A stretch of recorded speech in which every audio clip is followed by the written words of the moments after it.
Bueno, vamos a empezar a grabar, así dejamos un registro de esta clase, porque lo que vamos a repasar es una serie de textos que yo te voy a pedir que en realidad le voy a pedir a la clase que lean. Un segundito, vamos a buscar aquí.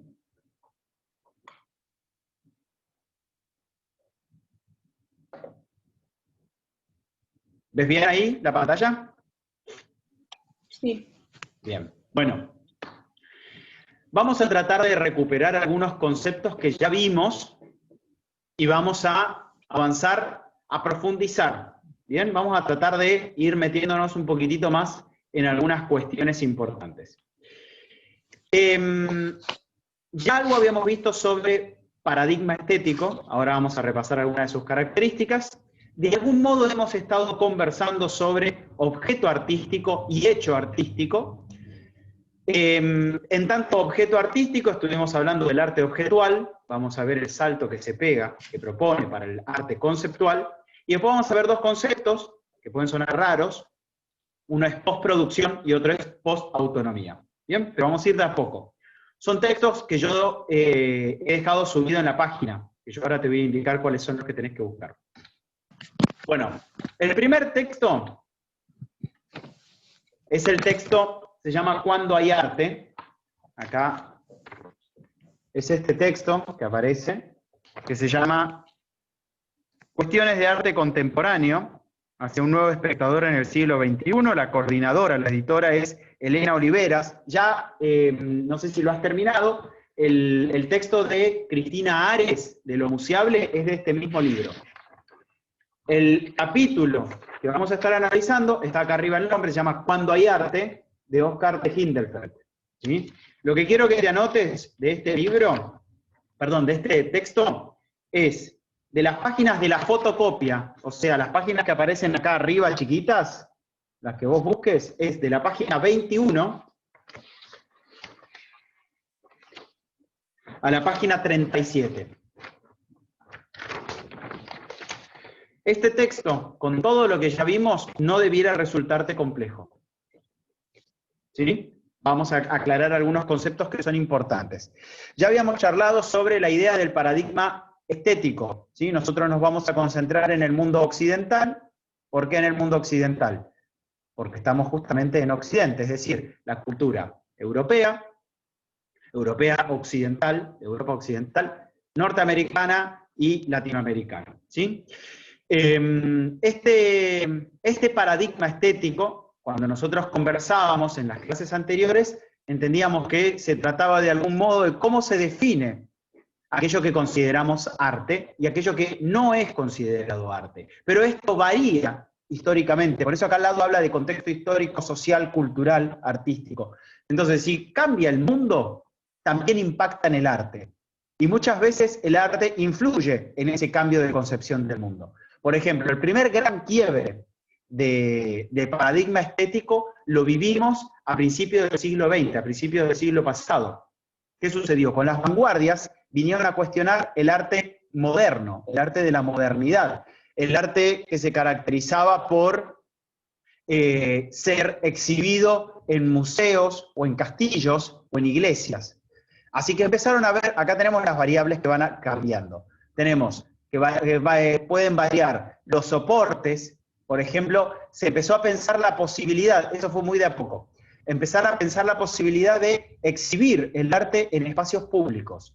Los materiales que se utilizaban, aparece la idea del arte objetual, que vamos a estar charlando ahora, las técnicas pictóricas, los materiales en términos plásticos, o también la reutilización de nuevos materiales, las herramientas, la articulación entre artistas individuales y se empieza a pensar en términos de artistas colectivos.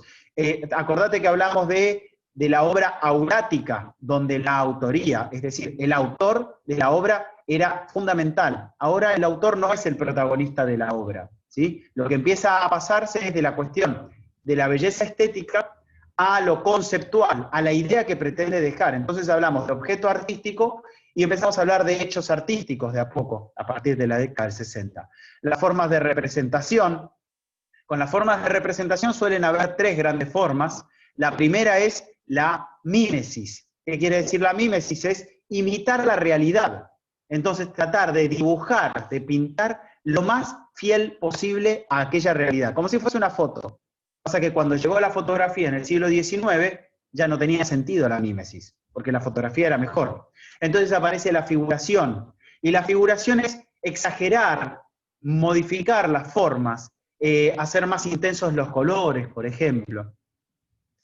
Y después llegamos a la abstracción, con el cubismo, que llega de la mano de Picasso, por ejemplo, que se empieza a pensar los múltiples planos fragmentados de los rostros, de los cuerpos, de los escenarios. También empezamos a incluir nuevas tecnologías, el uso de las tecnologías digitales, pero también distintas tecnologías de manipulación de los materiales. Variaban los espacios de circulación, ya no solamente en museos, aparecen las bienales de arte. Las bienales de arte son grandes exposiciones de arte que se desarrollan cada 2 años, por eso bienal de 2 años, y aparecen las salas de exposición.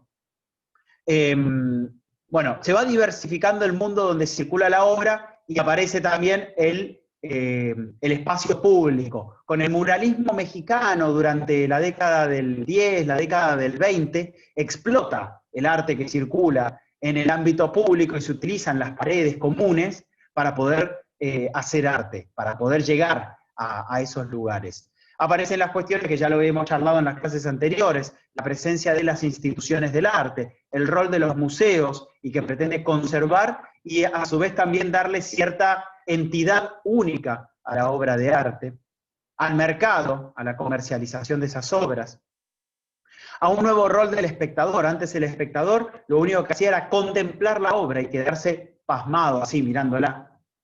Ahora empieza a hacer un ejercicio más activo de interactuar con esa obra y forma parte de la obra que el artista lo invita a ser parte de esa obra.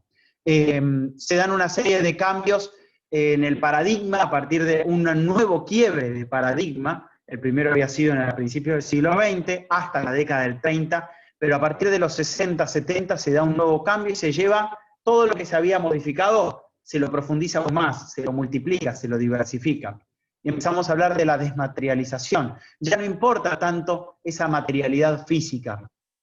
Empezamos a hablar de lo efímero, y ahí surgen, acá dice, tenemos los ejemplos de los happenings, las performances, las instalaciones. Todo se vuelve más inmediato y que desaparece rápido. Se reutilizan los materiales, aparece por ejemplo el arte povera, o el land art, que son expresiones que van a tomar elementos, los van a reciclar o van a trabajar con la naturaleza y van a reutilizar aquello que ya existe. Se trabaja mucho en el espacio público, tiene un arte característicamente participativo, y pasamos, hay un nuevo quiebre, antes habíamos llegado al arte objetual, ahora vamos a hacer un salto al arte conceptual. Ya un poco la idea de arte conceptual la había instalado el dadaísmo, con estas cuestiones de nuevas concepciones de arte, de romper con la belleza estética como lo prioritario. Lo que agrega el texto que yo te comento acá, agrega algunas ideas en cuanto al paradigma estético. Habla de la legalidad de la obra. Entonces, volvemos de nuevo, que hay un consenso generalizado en el que actúa el artista, el espectador, el mundo del arte, las instituciones del arte, para decir cuándo un objeto puede llegar a ser considerado arte, cuando una cosa es arte y cuando no lo es. Hay una ruptura con los ready-made. Los ready-made son estos objetos de arte, objetos transformados en arte, ¿sí? Lo que dice es tomar un objeto que es útil, un destornillador. Si yo un destornillador lo clavo en un cemento, por ejemplo, lo dejo completamente inutilizado. Ese destornillador ya no sirve para destornillar. Entonces se transforma en un objeto inútil. Esta es la característica que tenían los ready-made de transformar objetos útiles en algo inútil, por lo tanto, tiene una funcionalidad estética y comunicativa y se transforma en una obra de arte. Cuando decimos ahí que la cosa es alegoría, Cuando decimos, el texto habla de alegoría, vas a ver esa palabra, cuando hablamos de alegoría nos estamos refiriendo a que quiere decir algo más de lo que en verdad estamos viendo. ¿Bien? Se relaciona con algo más allá de la obra. Entra en una red una red significante a ser completada. Acá el rol del espectador es clave, porque el rol del espectador viene a tratar de interpretar y cerrar el circuito del sentido de decir, ¿por qué hay un destornillador clavado en una piedra? ¿Qué nos querrán decir con eso? Bueno, esa significación la cierra el autor, el espectador. Y por eso la obra es polisémica. ¿Qué quiere decir polisémica? Que tiene muchos sentidos. Y ese sentido que expresa la obra se exhibe. Entonces, el concepto, la idea que está detrás de esta obra es más importante que el objeto en sí mismo. Por eso el concepto empieza a ser más protagonista que la pintura, que la escultura, que el objeto que se está viendo. La obra, dice el texto, abre un mundo como una apertura a la verdad. La obra viene a develar algo que está oculto, y ese mensaje es el que nosotros tenemos que tratar de interpretar. Entonces, lo conceptual prima, es más importante que la parte de la belleza estética. No es lo que más nos va a importar ahora la belleza que transmita, porque antes, hasta el siglo XIX, un punto clave para ser exhibido en los museos es que una pintura o una escultura fuese bella a la vista. Ahora la belleza a la vista no es lo importante. Bien. Este es el texto. Hasta acá vas a encontrar también varios conceptos que quiero que vayas recorriendo en esas páginas.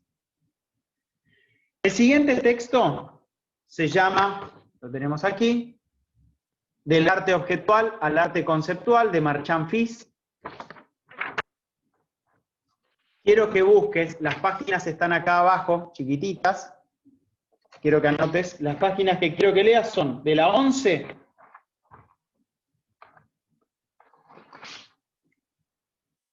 a la 15. O sea, es toda la introducción que se llama del arte objetual al arte conceptual.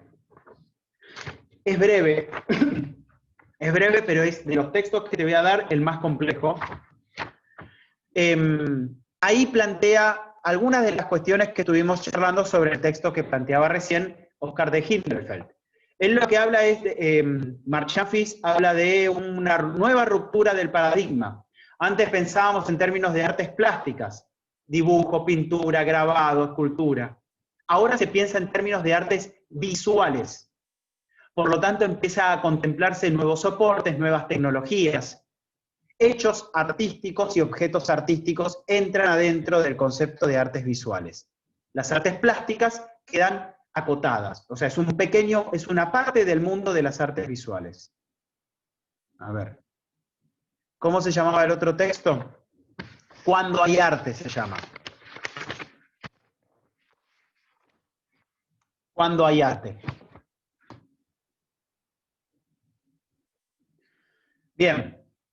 Después voy a analizar, Marchand Fils, qué es lo que afecta a este proceso de cambio de paradigma, de ruptura de paradigma, cuáles son los condicionantes. Entonces va a hablar de distintos modos y condiciones productivos, de producción económica, pero también de producción artística.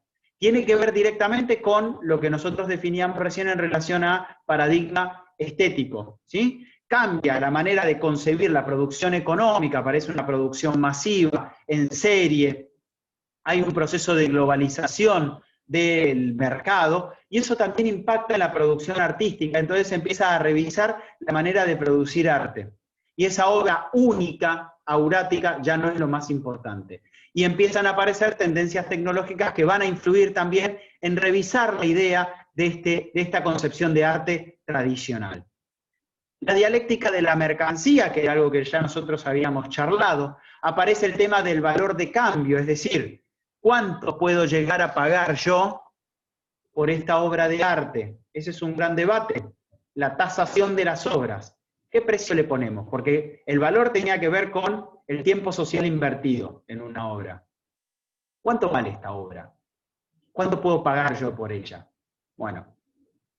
Y después también influye la obsolencia planificada. ¿Qué quiere decir? Que, ponele, vamos a trasladar a otro mundo. Cuando vos te comprás, no sé, una heladera, te dan a vos un tiempo de garantía, o un celular, algo más cercano. Te compras tu celular y la garantía del celular suele ser de 1 año. Y también te dan la posibilidad de extender la garantía a 3 años. ¿Por qué? Porque se calcula que un celular puede vivir bien, si lo cuidas, más o menos 3 años.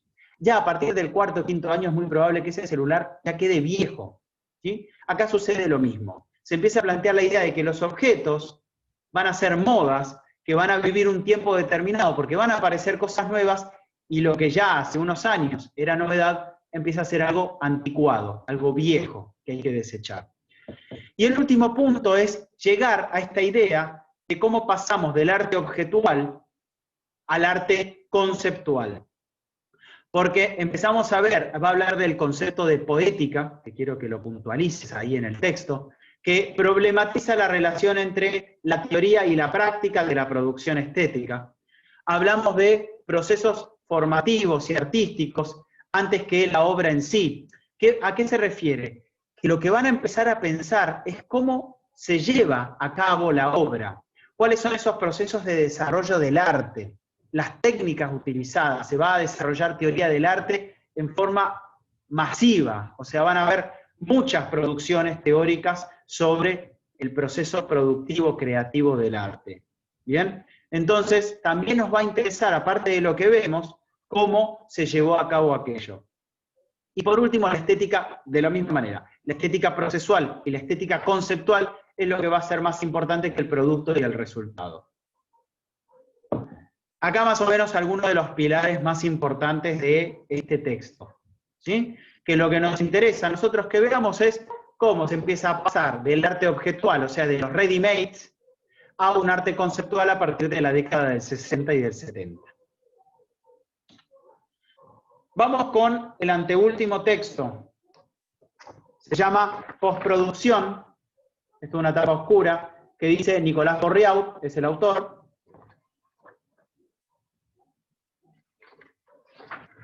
Lo que quiero que veas es la introducción. Las páginas están acá abajo en el medio, y es del número 7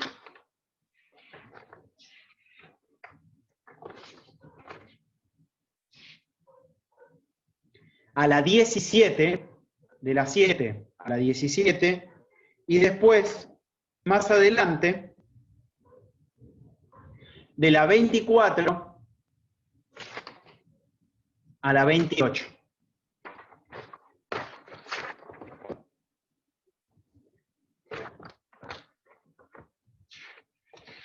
Bueno, el concepto principal que desarrolla acá es el de la postproducción.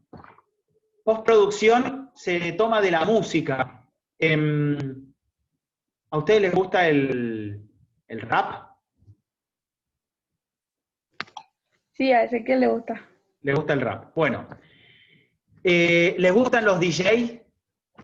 Los DJ, ponele, no sé, yo no conozco mucho DJ, pero en mi época había uno llamado DJ Dero, que agarraba música y la transformaba. ¿A ustedes les gustan los DJ? Sí, a mí sí. ¿Hay alguno conocido? ¿Así alguno importante? Sí, hay uno que es muy escuchado, que es DJ Alex. Alex. Bien. ¿Qué hacen los DJs? O también el rap. Toman música de otro y la transforman, ¿bien? Y le dan otros ritmos y las mezclan, ¿sí? Ahí aparece la cuestión de las mezclas. Bueno, más que nada en los DJs, ¿no? Entonces, cuando hablamos de postproducción nos estamos refiriendo a procesos efectuados sobre un material ya producido u original, tomado como material en bruto. Entonces yo tomo una canción y la transformo, le cambio el ritmo, le agrego voces, la modifico, ¿sí? Esto es la postproducción en el arte. La postproducción es trabajar sobre obras que ya existen y las modifico. ¿Qué ejemplo estuviste viendo vos hace poco que hace eso? El del video, agarré. ¿Cómo se llamaba? En inglés. Edición del video. No, Ah. de la película.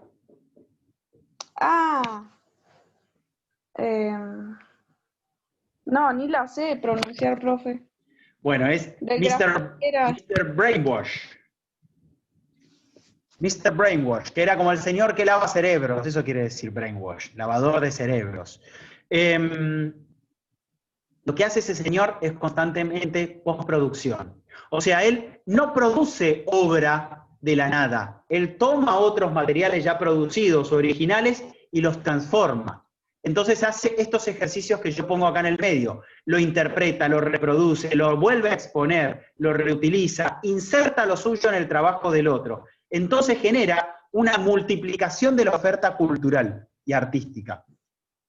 Así que lo que está generando con la postproducción es pasar de la creación de la nada a la apropiación de objetos que ya han sido informados por otros, no informados de información, informados sino que ya le han dado forma otros artistas a esos objetos.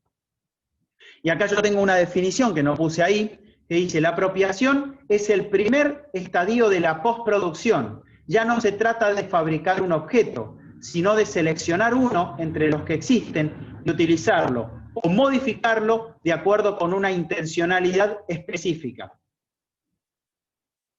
Después dice que Duchamp fue uno de los claros ejemplos, Marcel Duchamp con La Fuente, ahora yo voy a mostrar algunos ejemplos. ¿Sí? Entonces el proceso creativo ya no surge de la nada, toma otros materiales, otras obras que ya han sido creadas como inspiración y las transforma, las interviene, las modifica, les da un nuevo formato y un nuevo sentido. Eso es lo que hace todo el tiempo Mr. Brainwash. ¿Sí? Por eso está tan discutido de si esta concepción del arte puede ser contemplado el arte o no, o si es un robo. Hay una situación que se dio en un programa de televisión muy viejo, yo no sé si incluso ustedes habían nacido, que se llamaba Sábado Bus, estaba Nicolás Repetto. Resulta, ¿lo conocen al músico Papo? A Papo, de blues, rock and roll, ¿lo conocen? Yo lo escuché, pero no lo conozco. Papo, bueno, Papo seguramente han escuchado canciones de él, muchas canciones, se ha dedicado al blues, al metal, a canciones también de rock and roll. Bueno, resulta que un día lo juntaron a Papo y a un DJ, no me acuerdo el nombre, pero en ese momento era famoso. Entonces cuando Nico, que era el presentador, los está presentando, bueno, Papo, Norberto Napolitano, capo del rock and roll, del blues, del metal, que ha tenido una trayectoria de décadas, y después lo presenta a DJ, creo que era DJ Deró. Dice, bueno, este es el DJ, bueno, que hace su música, y Papo automáticamente se mete ahí y dice, vos no haces música, vos robás música. Le dijo, vos no tocás música, vos no creás, no tocás ningún instrumento. Vos trabajás a partir de la música que nosotros hacemos y vos la modificás. O sea, vos no creás, estás modificando la música de otros. Se generó una discusión ahí, pero bueno, ese momento fue único. A quienes nos gusta el rock and roll, claramente estuvimos del lado de Papo, porque en esa época estaba muy cuestionado este ejercicio de la postproducción. Bueno, lo mismo sucede en el arte. Está discutido a ver si estos artistas que postproducen obras de otros son artistas o si están robando. Ese es un gran debate para seguir para adelante, que es uno de los cuestionamientos que se le hacen en la misma película a Mr. Brainwash. Si él lo que está haciendo es, nada, retocar un poco las obras de otro y sacarlas a vender, a exponer, a exhibir. Bueno, este es el texto de Borriau, de postproducción, que es, dentro de todo, bastante sencillo, que asemeja la producción de artes visuales, la postproducción en artes visuales con la postproducción en la música. Y el último texto, este es el más breve, el texto se llama, el libro se llama La sociedad sin relato, ahí no sé si se llega a ver, dice La sociedad sin relato, antropología y estética de la inminencia, pero el capítulo que quiero que veas se llama De la transgresión a la postautonomía, y el número de página que aparece arriba dice de la página 15 a la página 18, poquitas páginas. Ahí desarrolla, el autor se llama García Canclini, es un antropólogo. García Canclini habla de qué sucedió, él va relatando cómo pasamos de las transgresiones de principios del siglo XX en el arte a la post-autonomía. Entonces, en las transgresiones habla de las vanguardias artísticas. ¿Qué buscaron hacer las vanguardias artísticas? Buscaron pensar en artistas múltiples, de romper los marcos del arte tradicional y trabajar en lugares profanos. ¿Qué son lugares profanos? Son lugares donde el arte culto, las bellas artes o el arte tradicional circulaba. Bueno, Encerrado lo que propone es romper con eso e ir al ámbito público, ¿sí? Así que el desafío que tuvieron estos artistas fue querer ser autónomos, encapsularse adentro del arte como seres únicos, ideales, pero también tener que disputar las presiones de la afuera para multiplicar ese arte y llegar a muchos lugares. Por eso, de esas transgresiones llega el desafío de la post-autonomía. Pasar de esa autonomía a una nueva idea de autonomía. Entonces se dan desplazamientos entre prácticas basadas en objetos a prácticas basadas en contextos. ¿En qué contextos? En contextos múltiples. ¿Producto de qué? De los medios masivos de comunicación y las tecnologías de la información y la comunicación. Cuando los medios de comunicación, en particular la televisión, y después las tecnologías digitales de Internet, por ejemplo, tomaron el arte y lo reprodujeron, lo repitieron, lo multiplicaron gracias a la tecnología, en realidad a la producción en serie y a la digitalización de las obras de arte, lo único, lo específico de la obra de arte se perdió. Ese conflicto que planteaban ser transgresores se diluyó, desapareció. Y este es un gran desafío que se da entre la obra que pretende ser única y transgresora con el medio masivo de comunicación que repite, reproduce, hasta el momento en que perdemos aquello que la hace única y aquello que la hace conflictiva. El conflicto político que tiene la obra de arte cuando llegan los museos, los medios masivos de comunicación, el mercado, todo ese conflicto desaparece. Bueno, ahí se generan unas resistencias. Lo que plantea, perdón, acá arriba dice Nicolás Borriaudi, está mal, es Néstor García Canclini. Ahora que lo voy a corregir, así no genera conflicto ni duda. Néstor García Canclini.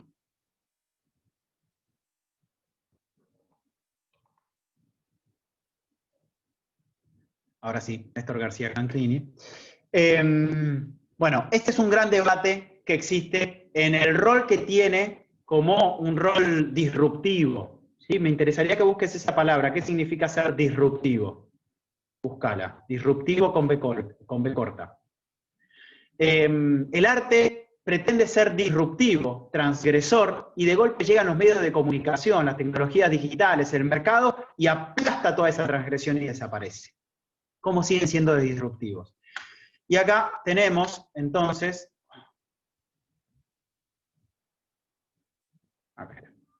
acá tenemos algunos ejemplos de obras de arte. Bueno, vamos a ir por algunos ejemplos. La serie Infierno de León Ferrari, un arte objetual que tomaba este artista, tomaba elementos, figuras, la serie tomaba figuras religiosas, como dioses, santos, vírgenes, Jesús y demás, y lo ponía en un hornito de juguete. Bien, hablaba de todas las cuestiones criticables a la iglesia. La fuente de Marcel Duchamp, esto es un mingitorio, dado vuelta y firmado con una firma que no es la de él, es Mut, el apellido. Lo mandó a una exposición de arte allá por el 17 y generó un lío bárbaro, ¿sí? Después, con el tiempo, la cuestión del arte objetual empezó a generar ruido por todos lados. Fíjense esta imagen que está acá. Acá aparece un muchacho que se llamaba Cayatán en un museo, en una sala de exposiciones de San Francisco, se sacó los lentes y los colocó en un rincón, en el piso, y se fue. La gente que pasaba por ahí pensó que era una obra de arte y le empezó a sacar fotos, pero eran los lentes del señor que se los acababa de sacar y los colocó ahí. ¿Bien? Entonces son fenómenos que generan la confusión de la obra de arte. Miren acá arriba, a la derecha. Esta obra, que es esta imagen de acá, se llama ¿Dónde vamos a bailar esta noche? Bueno, resulta que la persona que limpiaba en ese museo pensó que habían tenido una exposición, habían festejado, habían tomado alcohol y lo dejaron por ahí tirado. Entonces lo limpió. Bueno, levantó la obra de arte y la limpió por completo, desapareció. Vamos acá abajo a la derecha. El manifiesto dito del arte vivo, entre ellos de Alberto Greco, sostenía la idea de que como él era artista, podía señalar a una persona, ponerle su firma y decir, esta mujer es un Alberto Greco. Fíjense hasta dónde llega el arte posmoderno de transformar a las personas en obra de arte. ¿Por qué? Porque el genio del artista la señala y la transforma en una obra. Bueno, eso es un ejemplo del manifiesto en la década del 60. Y acá los mismos ejemplos que yo fui mostrando las veces pasadas. El Partenón de los libros, de Marta Minujín. El Castillo, donde un libro de Franz Kafka puede transformar una pared. Una silla y tres sillas de Joseph Kosuth, donde combina una fotografía, el objeto real y una definición. Después, la Venus de los trapos, de Pistoletto. Esto es parte del arte povera, donde trabajaba sobre el desecho del mundo comercial y mercantil. O la habitación que se enciende y se apaga, que iba apagándose o encendiendo la luz, que hablaba del vacío, del llenar un espacio. Bueno, fíjense cómo estas concepciones de arte son cuestionables. Y acordate, Guada, cuando hablábamos de la cama deshecha. Lo que quiero mostrar también, un segundito.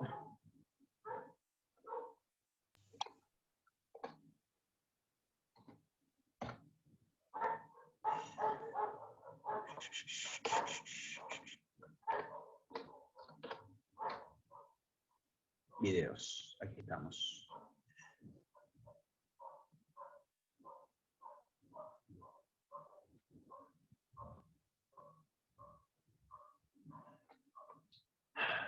Como paradigma.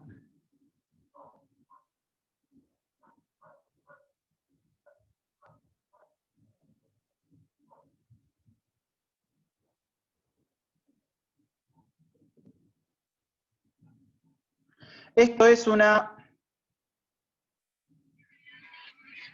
Grabando, muy bien, entonces seguimos en esta edición exclusiva de este certamen tan importante, en este concurso de estética canina. Acá tenemos una performance.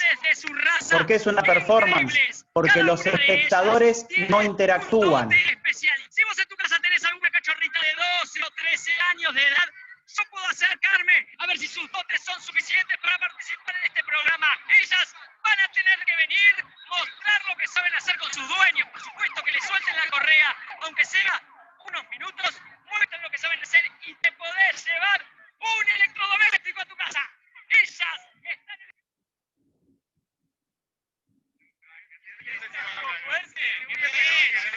Perras se llama la intervención artística. 45 minutos de juego, te juego por arriba, te juego por abajo, ¿entendés? La cantidad de goles que te voy a hacer, la cantidad de goles que te voy a hacer. 200 partidos de experiencia tengo ya. ¿Sabés que va a debutar? ¿Tenés miedito? ¿Nos hacemos una amistosa?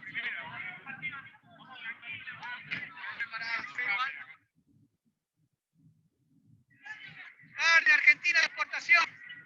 Pelleto podrido, bola de lomo, tapa de asado, nalga, con grasita y sin grasita, para todos los gustos. Elegí la que quiera, dale, animate, mirá qué nalga que tenemos acá en Argentina. Sacale una foto, pero mirala. Vamos viendo la nalga, a ver la carne, esa es la actitud, esa es la actitud.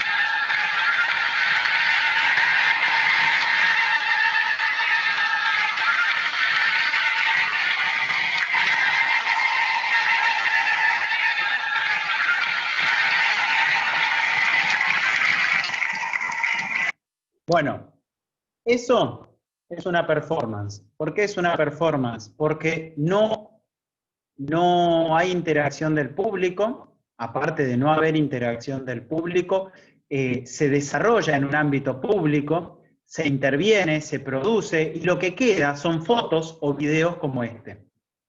¿Bien? Después tenemos los happenings, que fue el de la Menezunda, que yo te mostré un ejemplo. ¿Sí? No sé cuánto tiempo nos queda, no debe quedar mucho, a ver si tengo acá.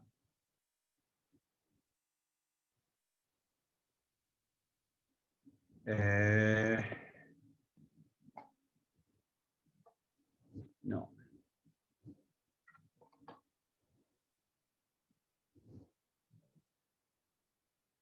Bueno, no estoy pudiendo encontrar el otro ejemplo que quería mostrarte.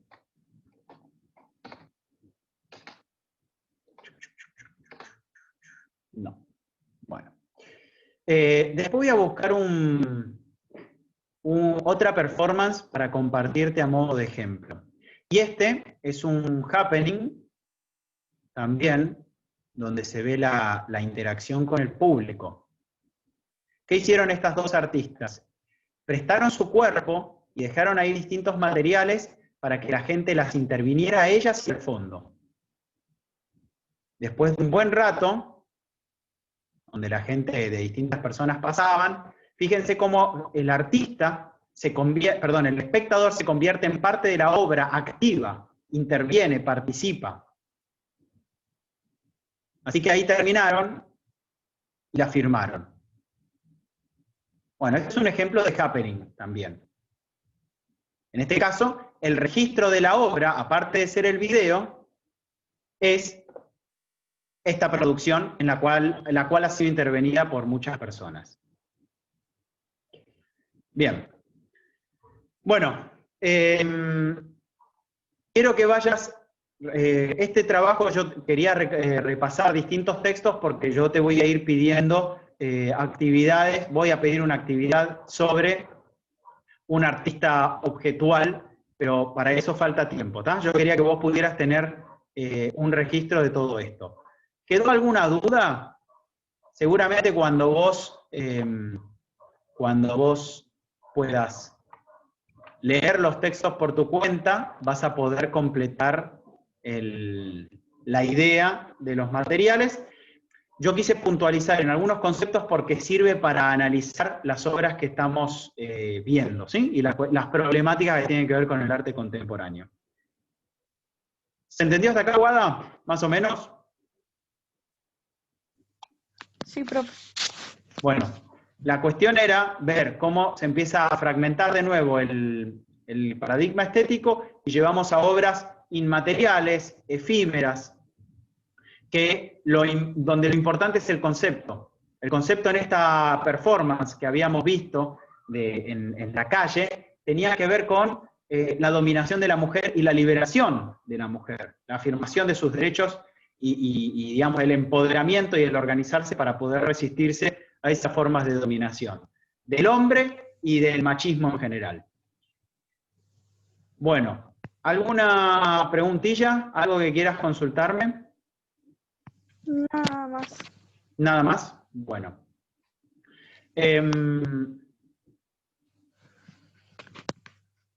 Bueno, vamos a dejar de